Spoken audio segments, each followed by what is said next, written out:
sina chochote mfukoni. Usione kabisa na Yo. Nitakupata na mimi. Usiku kucha na kesha mtoni. Haina nimepotea usoni. Yo. Utayapata kote duniani. Bila imani toka moyoni. Aha. Umeiteka ramani. Nitatoka number one. Yes. Bwana, ni moja kati ya vibe ambayo kimsingi bwana tumeanza nayo kupitia Misalaba Info, ngoma ya Garatoni inaitwa Samaki bwana. Moja kati ya ngoma ambayo kiukweli bwana tukikaa na kuisikiliza ndani yake kuna namna fulani hivi tunakuwa tunapata vibe kinoma noma sana. Na mwanzo kabisa wakati tunaanza hapa nikaona design fulani kama dada zangu hapa akaanza kuenjoy, wakafikiri kwa kana kwamba yani mimi kuna samaki nitawapatia. Sasa sijajua lakini mlikuwa mnahisi kana kwamba yani kuna samaki nawapatia ndugu zangu. Yaani ndio utupe samaki. Alafu tukufanyaje? Tukubali. Samaki kivipi labda? Kama mboga, kama promise kwa ajili ya kumtongoza mtoto wa kike ama? Unajua bwana, kipindi cha nyuma tunaita way back, kuna namna ambavyo tulikuwa tunapeleka ujumbe, si ndio? Yeah. Na tunakumbuka katika mapenzi siku zote tulikuwa tukitumia neno njiwa, kwamba njiwa peleka salamu sehemu fulani, si ndio? Yeah. Lakini bwana kuna namna fulani hivi, kuna misemo ambayo ni lazima tuweze kuificha ili tuweze kufikisha ule ujumbe sehemu husika. Sasa kupitia Garaton, nyimbo ya Samaki bwana, ni moja kati ya ngoma ambayo ukikaa na kuisikiliza ndani yake mshikaji design fulani kama alikuwa anahitaji kuweza kumpa samaki mwanadada ili aweze kumkubalia. Najuaga zile ni lazima uweze kutumia mbinu mbadala, maana ninyi bila kutumia mbinu mbadala inakuwaga ni short kinoma noma sana yani. Mimi nadhani kwa kizazi hiki kwa kweli kupata mwanamke kwamba tumpe samaki kukubalia. Yaani unaweza ukampa hata mbuzi na sikukubalie. Na ukipata mtu kama huyo kwa sasa hivi labda wawili katika 100%. Yeah. Kwa sababu sasa hivi wanawake sisi tunajali pesa na sio kama zamani. Sio, umenipata mpaka hapo. Sasa huwa anajiuliza sana hivi kwa nini huwa mnatanguliza sana pesa tofauti na upendo ule wa kweli? Yaani wao wanakana kujifikiria sana. Utandawazi ndio ambao unasababisha yote haya. Lakini pia na mitandao ya kijamii muda mwingine inatujaza. Inakuwa na boost. Bwana ukiona kwamba sijui Masepeto amefanya hivi basi na wewe unasema naomba Diamond kaimba Sasampa, basi na mimi nampigia mpenzi wangu naomba pesa. Na lazima anipe, akikataa tunaachana. Mimi kwa upande wangu siamini kwamba eti kila mwanamke labda yani wote wametanguliza pesa, labda wapewe pesa ili waweze kuwa kwenye mahusiano. Hapana, maana tumeona sasa hivi pia kuna baadhi kwenye familia nyingi, na ni familia nyingi kiukweli, unakuta mwanamke ana uwezo kuliko hata mwanaume, na unakuta labda mwanamke ana kazi nzuri kuliko mwanaume. Kwa mimi nadhani kwenye mahusiano kitu ambacho kinamata ni upendo tu wa kweli. Na mambo ya pesa sasa hizo ni biashara tena. Inakuwa kwenye upande wa biashara. Hakika hiyo inakuwa ni biashara. Lakini ukiangalia kizazi chetu cha sasa hivi hapa, wengi wetu tunajali pesa na sio upendo. Pesa, yani kama kuna mtu hapa anathamini upendo kwanza alafu napatia pesa, anyoshe mkono. Mimi nanyosha na miguu. Bwana, kama ulivyoweza kuwasikia dada zetu hapa, kwa namna moja ama nyingine pesa ndio imeshakuwa kila kitu katika maisha yao, na ninaamini kabisa bila pesa mambo hayaendi. Sasa tumeanza na ngoma hii hapa kutoka kwake Garaton Samaki, moja kati ya ngoma ambayo kiukweli bwana ukikana kuisikiliza kuna namna fulani hivyo unakuwa enjoy. Tumepoa kinyamwezi kabisa kupitia Misalaba Media, na kama unavyotuona jinsi ambavyo tumeshine kinoma noma sana, si ndio kushoto kwangu hapa nikipiga hivi unyama, nikipiga hivi unyama. Msije tu mkaniuliza una shilingi ngapi bwana, alafu mwisho wa siku ikawa noma sana, si ndio? Bibi. Sana noma sana. Na leo bwana tuna story moja ambayo ni ya kinyawa kabisa. Ya nini? Kinyawa kabisa. Hakika. Tutapiga story na Garaton kwa ni moja kati ya wasanii ambao ni wa zamani, wameanza game zamani sana. Lakini pia walifanya muziki mzuri sana. Hakika. Of course bwana, na ukikaa ukatengeneza mashairi ama ukatenganisha yale mashairi ya zamani na ya sasa hivi kuna tofauti mkubwa sana ambao tunaweza tukauona, si ndio? Yeah. Unaambiwa kwamba kuna namna fulani hivi tafsiri ambazo zilikuwa zikitumika kipindi cha nyuma, namna ya kuweza kupeleka ujumbe sehemu husika. Ilikuwa ni mpaka yani ukafikiria ilikuwa ni noma sana, lakini sasa hivi imekuwa ni wazi sana mpaka utakana kujiuliza. Bana, kabla hatujazungumza na Garaton bwana, mimi swali langu moja tu la kizushi kwenu wawili. Na kabla pia mtazamaji ambao unatazama sasa hivi, kabla hujatufahamu bwana ni nani anayezungumza, lakini pia tuna jambo gani bwana, mimi swali langu moja tu la kizushi kwenu. Tukianza na upande wangu wa kushoto, si ndio? Mimi swali langu la kizushi, hivi zamani kabisa yani kipindi yani ile tunasema kwamba unakuwa hivi, na mimi kabisa kuna vitu ambavyo ulikuwa unaahidiwa kwamba nitakupatia kitu fulani hivi, ukifanya hiki. Kwa mfano kwenye mitihani mara nyingi unaahidiwa na wazazi kwamba ukifanya hivi nakupatia hiki. Kwa upande wako wewe ni kitu gani ambacho yani ulikuwa unapenda sana kupata zawadi kutoka kwa wazazi wako? Zawadi. Mimi zawadi ya kwanza ambayo nilipata kwa mzazi wangu afu nikafurahi.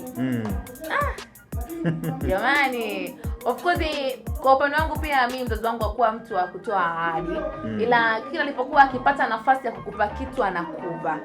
Labda tu niseme kitu ambacho nilishawahi kupewa alafu ikawa imenisurprise. Na tena lakini sikuahidiwa. Ilikuja tu kapewa. Nilipewa tu hivyo. Ni simu. Of course nilipomaliza shule mamangu alininunulia simu, alinisurprise kwa sababu nilikuwa nawaza hivi kweli mimi nitakuja kumiliki simu. Unajua ile umekuwa kwenye familia ambayo yani unawaza hivi kweli nikimaliza shule mimi nitaruhusiwa kufanya hivi, lakini hivyo ni hicho tu. Kwa hiyo simu ilikuwa ni shule ya msingi, sekondari ama nilipokuwa nimemaliza form 4. Nilikuwa ndo najiandaa, nilikuwa nasoma pre form 5 Okay.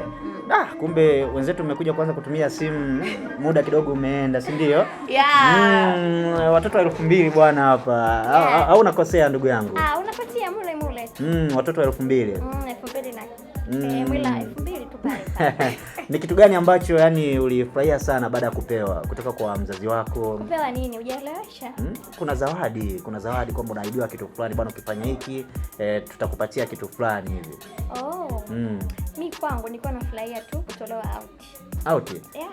Kumbe out umeanza kitambo wewe. Huyo sio mwenzetu huyo, si ndio? Huyo sio mwenzetu. Wanaitwa out. Hawa ni wa out au sio? Unanitoa ndani unanipeleka nje. Kumbe kukutoa ndani alafu unatoka nje. Sio out ile ya kwenda kupata bata nini kule. Umo ndani yake. Tunajumuisha tu. Basi imekaa noma sana. Bana, Captain Beka hapa kama kawaida ni naye Cisco bwana, ama ni aje? Lakini pia tunaye Revina hapa. Official Kisauti bwana. Na leo hii bwana tumekuwa na moja kati ya surprise kubwa sana kwa mtazamaji wetu ambaye anatutazama hivi sasa, Mami Kisauti bwana, au sio? Na moja kwa moja bwana hapa leo tunakwenda kuzungumza na Garaton tuweze kufahamu kwamba kuhusiana na mambo ya muziki wa kale walifanya nini bwana, alafu mambo yalikuwaje. So Garaton pia tunaye hapa, tutazungumza mambo mengi sana kuhusiana na Bongo Flava, namna ambavyo ilivyokuwa ikichangamka kinoma sana, si ndio? So mimi nikwambie tu umeendelea kufuatilia Misalaba Media, naamini kabisa kuna mazuri ambayo unayasikia hapa. Garaton bwana, mambo ni aje ndugu yangu?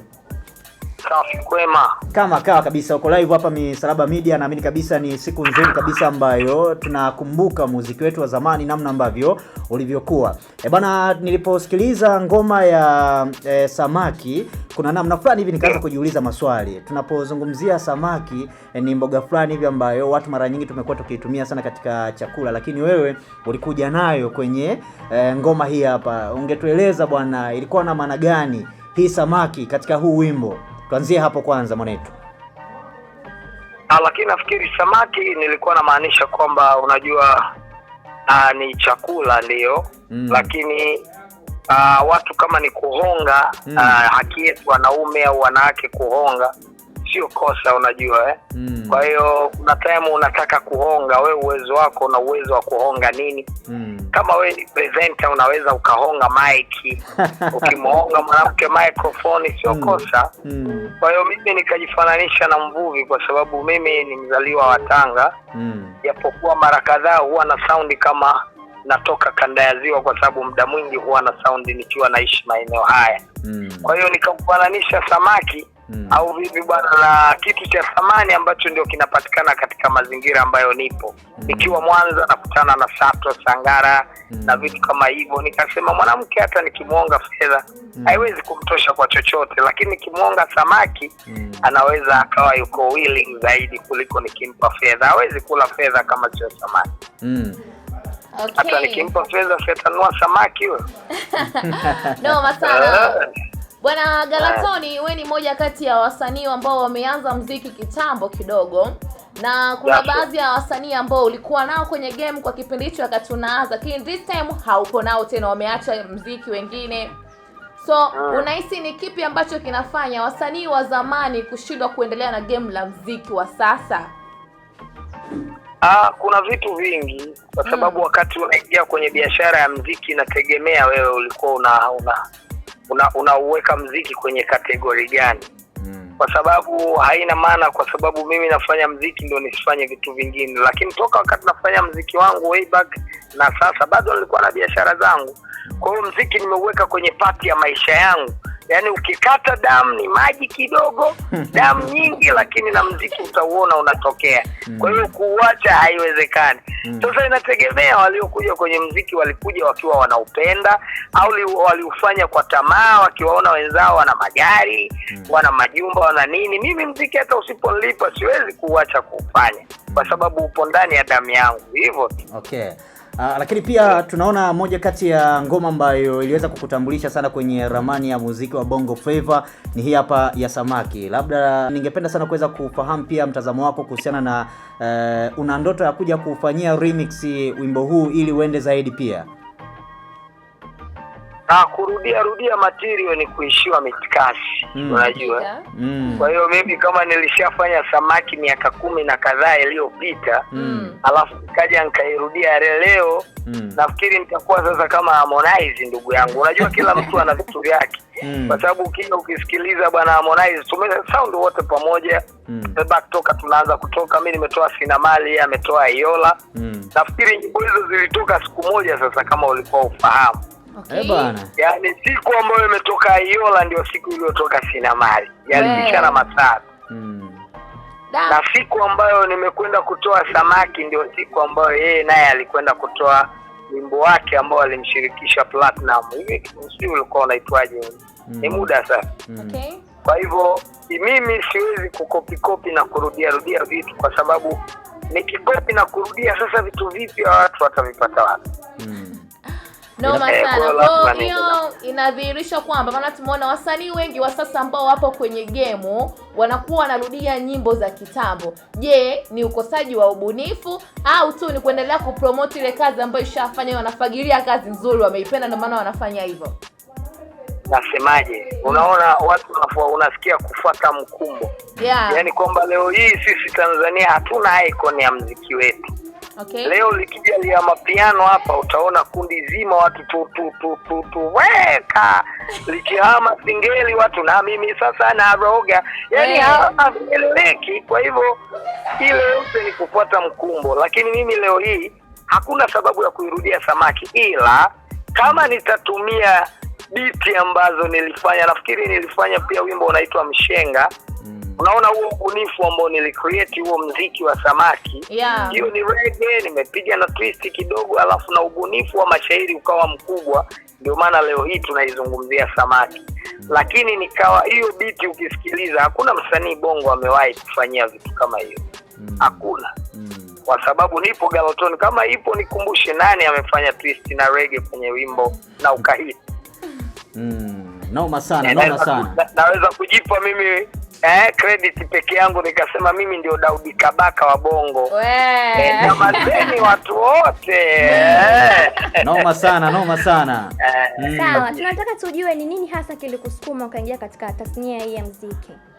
Muziki nilikuambia katika vitu ambavyo viko katika damu yangu, ukiachana na maji na damu kiasi humo. Muziki ndio upo. Kwa hiyo toka wakati niko mdogo, kingine ambacho pia ulikuwa haufahamu au niwafahamishe wasikilizaji wetu au watazamaji ni kwamba mimi nimezaliwa katika familia ya dini sana. Sasa pale nyumbani kwetu dini ilikuwepo. Kwa hiyo dini ina kila madhahabu ya dini ana staili yao ya uombaji wa Mungu. Lakini ili mfatane kwenye uombaji wa pamoja kunatokea melody. Kama ni Bwana we nanyi wote ndo amen. Unaona yaani muziki huko kila sehemu. Kwa hiyo kuna sehemu na huku kwetu si ya muhawala hawali ile amen. Watu wanaitikia. Ni melody zitakuja tu kwa sababu wataitikia watu wengi kwa mtindo wa kwaya. Kwa hiyo hivyo ni vitu ambavyo leo bana hapa kama mbona nausikia muziki ndani yangu. Usikia Dully Sykes handsome way back hiyo sasa hai. Noma sana. Julieta naona baba yetu alikuwa anatufungia sana kusikiliza muziki yetu ya kidunia. Kipindi hicho kabla ya FM kulikuwa na AM unajua. Kabisa. Ndio haina FM lakini unamsikia Dully Sykes radio kadhaa ambazo hazina maana ya kutaja. Okay. Kwa hiyo Dully pia alinishawishi mimi kupenda muziki. Wow. Okay. Bwana hongera sana kwake Dully Sykes kwa kuweza kukufanya kuingia pia kwenye game. Lakini moja kati ya kitu ambacho napenda kuweza kufahamu mara nyingi sana tunaona umezungumza hapa umetokea katika familia ambayo wanamjua Mungu sana, lakini kwa upande wako ukaamua kujiingiza kwenye Bongo Flava.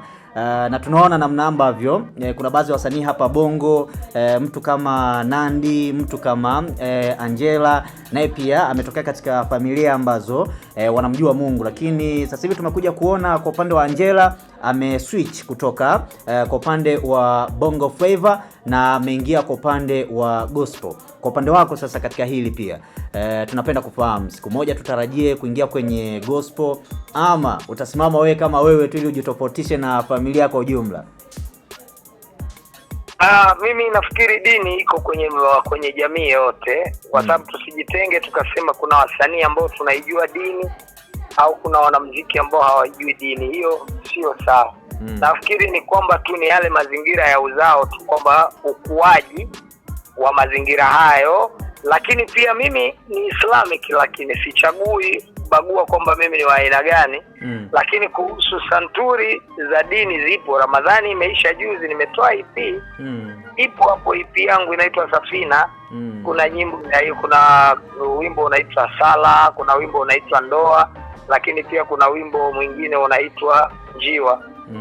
Sipo kwenye platform zote hapo nilitoa hiyo EP, lakini haimaanishi nikifanya inspiration ya kumkumbusha binadamu wa kawaida juu ya muumba wake ni kwamba lazima nibaki tu hapo nisiendelee na biashara nyingine, kwa sababu Mungu mwenyewe anatukumbusha kutafuta ili tuishi kwa amani katika dunia yake.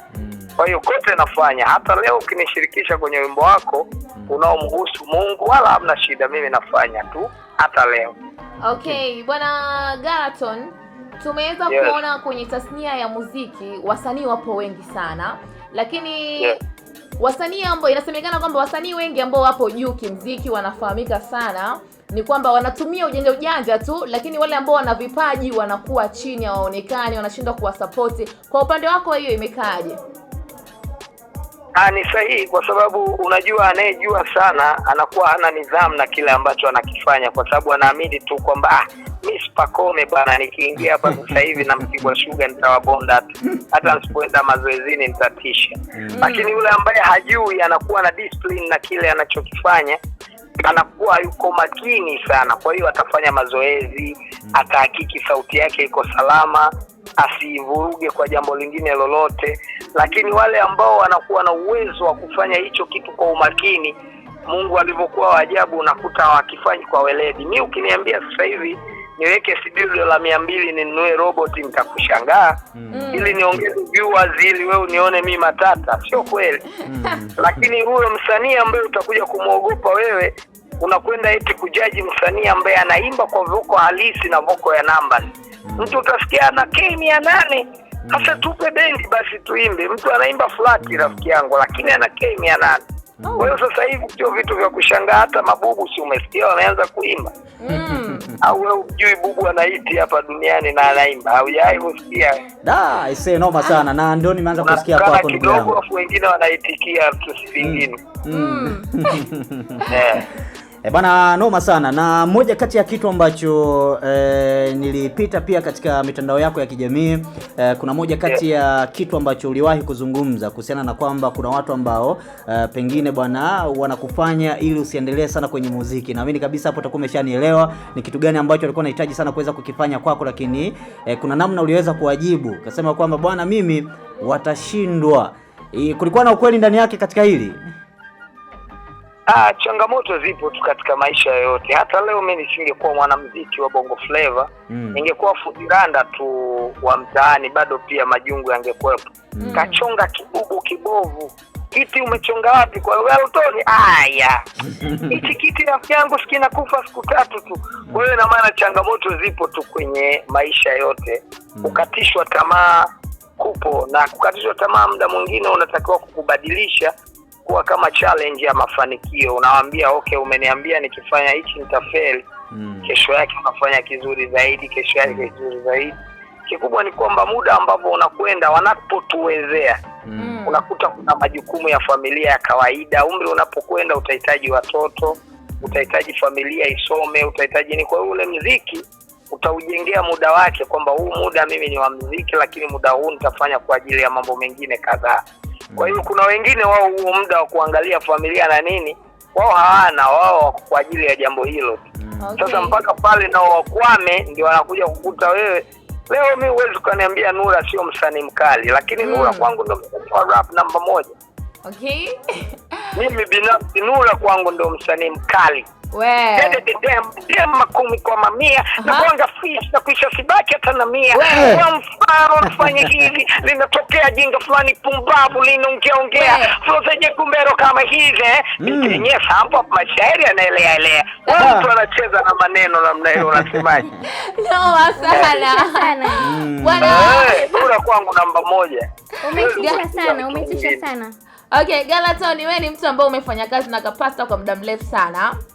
Ndio. Naamini katika ushirikiano wenu ambao ulikuwa nao kuna kitu ameshawahi kukupa, maybe ni neno lolote. Ni kitu ambacho ameshawahi kukupa afu unaishi nacho mpaka sasa unakifanyia kazi ukaona kwamba hichi kitu kweli.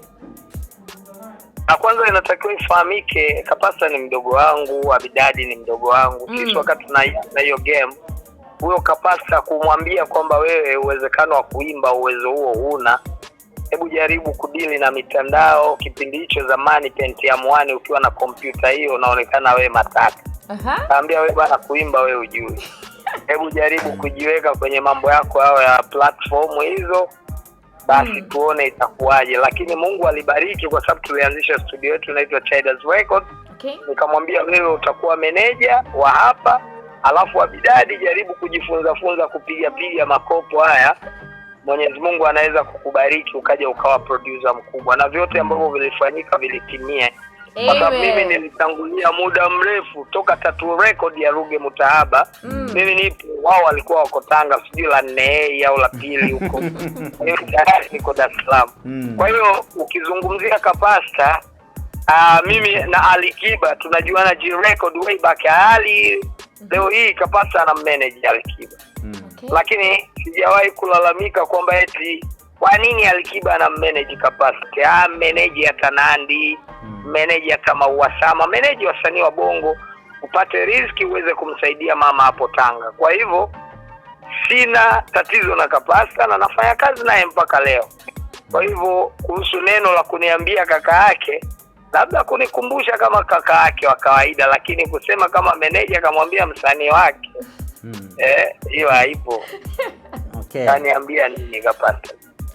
Lakini Galaton, kuna jambo ambalo ningependa kuweza kufahamu. Muziki wa zamani na wa sasa hivi tunaona namna ambavyo mashairi imekuwa mkichukuliana sana kwa namna moja ama nyingine, na namna ambavyo muziki wa zamani ulikuwa ukiishi, yani ulikuwa ukikaa sana kwenye masikio ya watu, akikaa na kusikiliza inaweza ikachukua almost hata kama miezi 2 hivi, lakini kwa sasa hivi mambo yamebadilika. Unakuta kila siku kukicha tunapata wasanii ambao ni wapya zaidi. Ningependa kufahamu ni kipi ambacho kinakuwa kinatenganisha sana muziki wa zamani na wa sasa hivi?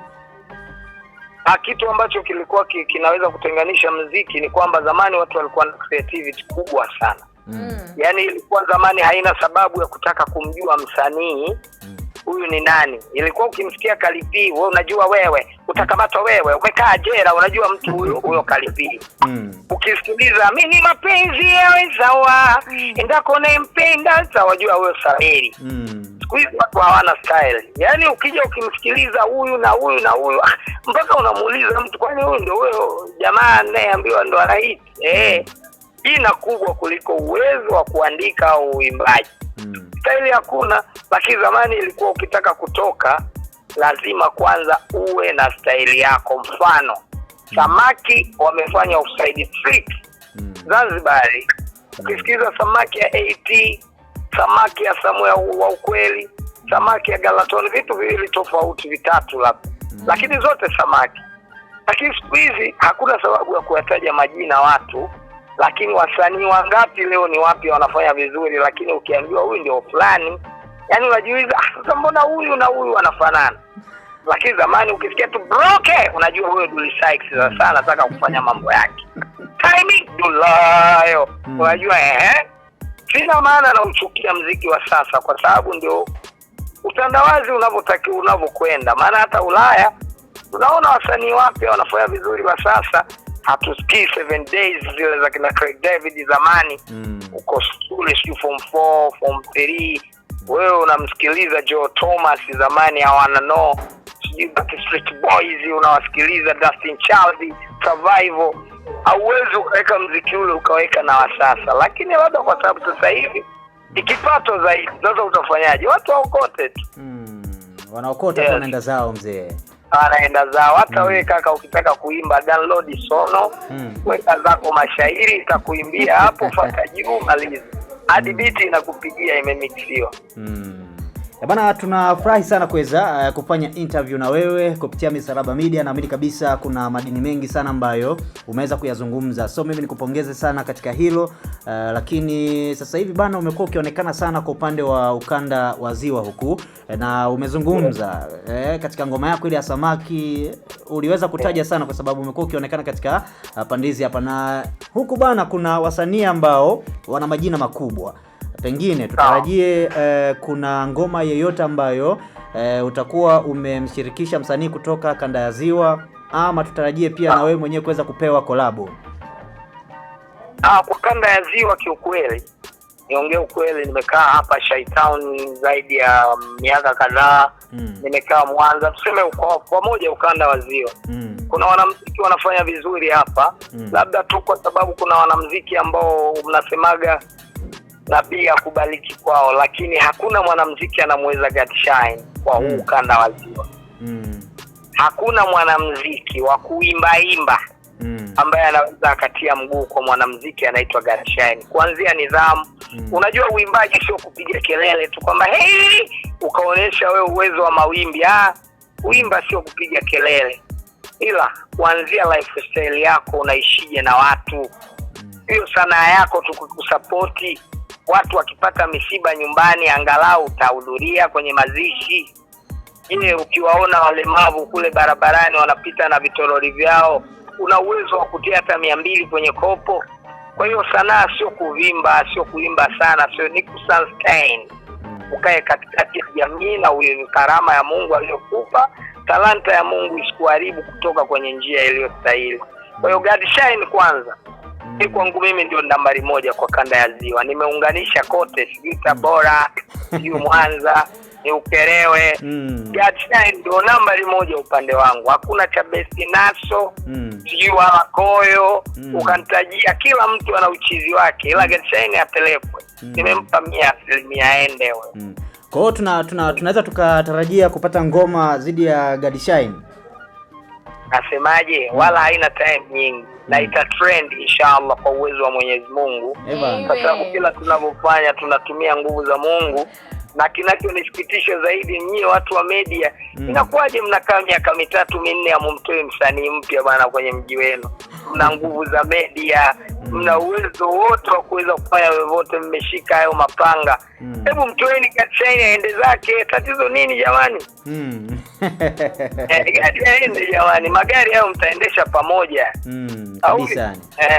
Tuombe Mungu. Ya uhakika kabisa yani. So neno la mwisho kwa mtazamaji ambaye anatutizama sasa hivi kupitia Misalaba Media, lakini pia kwa yule ambaye anatusikiliza saa hii, una neno gani kwake kabla hatujaachana na wewe ndugu yetu? Bana, mimi ninachoweza kuwakumbusha ni kwamba muziki ni dawa.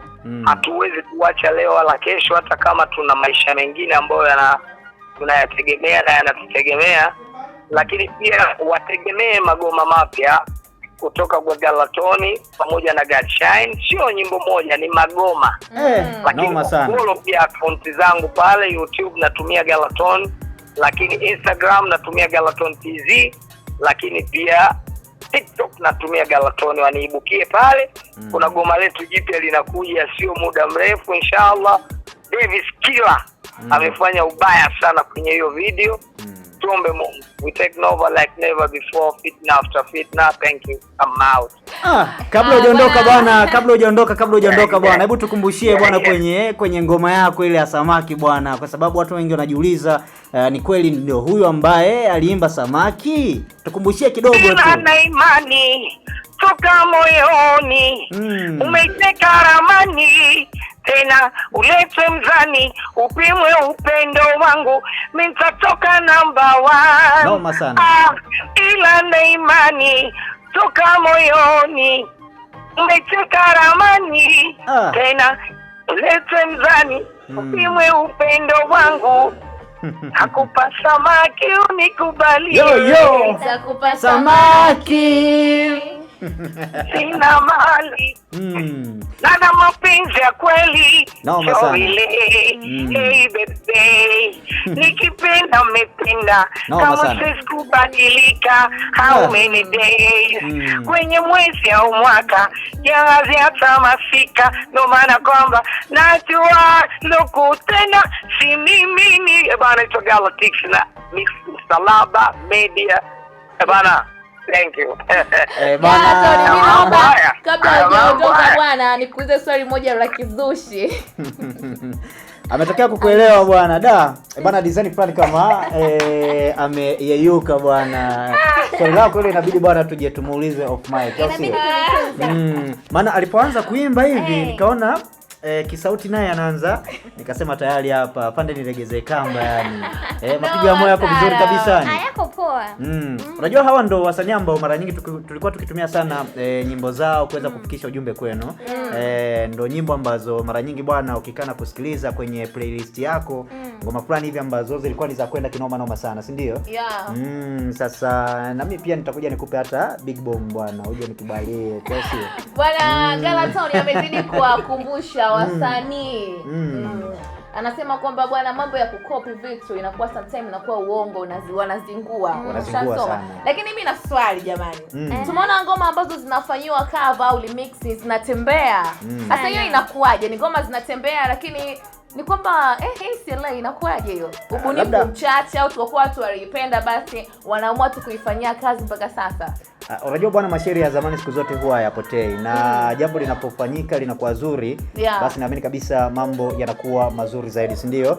Lakini tukiangalia katika mashairi ya zamani namna ambavyo wasanii walivyokuwa wakifanya, na nimezungumza hapa namna ambavyo walivyokuwa wakifanya kwamba ngoma zao zilikuwa zikikaa sana hata mwaka mzima yani. Unajua bwana, kuna baadhi ya ngoma ukizisikiliza mpaka leo na imefanyika miaka 10 lakini bado zinaendelea kuishi, na ndio maana wanaona kwamba bwana tutembelee upepo huu hapa. Inakuwa kizazi sana mwanetu, sio? Lakini pia mimi pia mfumo sasa hivi umebadilika, tofauti na zamani. Kwa sababu unakuta mtu akatoa nyimbo leo, nyimbo ikiwa bado haija trend vizuri, katoa tena nyimbo nyingine. Kwa hiyo unakuta anazima ile nyimbo ambayo keshaitoa then nyimbo nyingine tena inaanza kuhiti. Nadhani pia inaweza ikawa ni changamoto. Hakika kabisa. Tumesikia mambo mengi sana. Labda kabla bwana hatujaondoka hapa kupitia Misalaba Info kama kawaida, ni ngoma gani ambayo mnapenda bwana tuweze kuondoka nayo bwana, kwa sababu kuna mengi zaidi ambayo tulikuwa tunapenda sana kuendelea kushare, lakini ndio hivyo bwana, au sio? Ngoma ya mwisho tu kabisa ambayo wewe unapenda bwana uweze kuenjoy nayo, ngoma gani? Ngoma ya kitambo, si ndio? Ngoma ya kitambo. Au wewe unaisije ndugu yangu? Nimeuliza tu, inawezekana unataka nichague ngoma nyingine. Mimi napenda nyimbo ya Mo Music, Mazoea. Mazoea bwana. Mazoea. Mwenzangu hapa. Mimi MB Dogi Sulinambia. Sulinambia kwamba Noma sana. Mimi bwana, kuna ngoma moja hivi, mapenzi yanarun dunia. Moja kati ya ngoma ambayo kiukweli bwana, ukikana kuisikiliza kuna namna fulani hivyo unakuwa enjoy. Muziki mzuri, si ndio? Mapenzi umeumiza mwenzetu. Tuongea vizuri baadaye. Mapenzi yana historia yake bwana. Masuala ya kuumizwa hayo bwana, hayo kiukweli huwa nayasikia tu, lakini mapenzi yanarun dunia, moja kati ya ngoma ambayo ukikana kuisikiliza basi utakuwa enjoy zaidi, si ndio? Okay. Haya bwana, tukukumbushe tu ulikuwa unaifuatilia Misaraba Media na ulikuwa na Siska Promise, bila kusahau Captain Becca, Madam Kisauti. Tuko tukikiwasha kinoma kubwa tu. Endelea kutufuatilia, subscribe, comment, share huko TikTok, FB, noma sana. Yani unapata mambo ni moto. Yani huko bwana unapata ngoma kali, story kali, lakini pia interview kali ambazo zinakuwa zinasikika. So endelea kufuatilia bwana Misaraba Media, itakuwa kizazi sana. Tuna shine East African Spirits Company Limited ni kampuni inayojihusisha na uzalishaji wa pombe kali na bia. Kampuni hii ilianza mnamo 2018 ambapo ilianza na line ya plastiki. Tulianza uzalishaji wa bidhaa yetu inayoitwa Diamond Rock. 2019 tukaanzisha line yetu ya line ya glasi ambao tunazalisha bidhaa yetu pendwa Hanson's Choice. 2023 ndipo tulipoanza ku blend na ku manufacture beers zikiwa ni Hanson's Light, Goldberg, Basembi ambayo imeunga mwaka 2024 na Hanson's Dry iliyoanza uzalishaji mwaka 2025. Bidhaa zetu ni bora, salama, zimethibitishwa na TBS, lakini pia zina key element au niseme ni zina sifa kuu ya kutokuwa na hangover, kutokuwa na harufu mbaya, na pia zina bei nafuu kwa kila Mtanzania.